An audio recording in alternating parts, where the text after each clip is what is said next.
Que sommes-nous sans nos souvenirs? Avant de poser la question des souvenirs, il eût été bon de se demander ce que nous sommes, puis le rôle qu'ont les souvenirs dans la construction du moi. L'individu est comme une vache dans un pré, un éternel ruminant. Il filtre et dénature l'instant en réaction à la mémoire et à toutes ses accumulations. Ainsi, sans les souvenirs, l'individu devient libre des conditionnements et du passé. Ne pas donner de continuité au passé ne veut pas dire pour autant que l'on devienne amnésique, bien au contraire. Il s'agit de voyager léger, et non pas encombré de tonnes de bagages, surtout pour les petits trajets, qui représentent la quasi-totalité des déplacements. Les souvenirs en tant qu'image et sensations sont archivés et ne nécessitent en rien de rester comme des dossiers ouverts sur un bureau que l'on consulte en permanence. Ils entravent le bon fonctionnement de la perception dans l'instant. On s'identifie alors au passé pour oublier son incapacité à opérer les changements qui s'imposent dans l'instant présent. La nostalgie du passé est une forme d'évitement, une fuite devant le réel.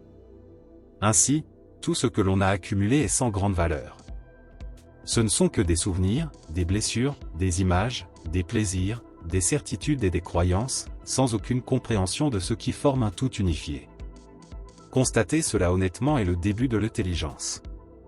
Nous passons pourtant la plus grande partie de notre vie à accumuler des souvenirs. La mémoire appartient au passé, et les habitudes et les traditions sont du passé, elles agissent comme des autorités qui conditionnent le présent, et auxquelles il faut se soumettre.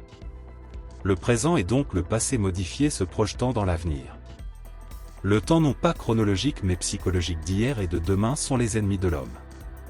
Il n'y a pas de temps, psychologiquement, pas de distance nous séparant de la réalité. Il n'y a que l'omniprésence de ce qui est maintenant, sans choix. Le temps est la pensée, qui est une réaction de la mémoire. Le temps n'est donc pas de l'instant.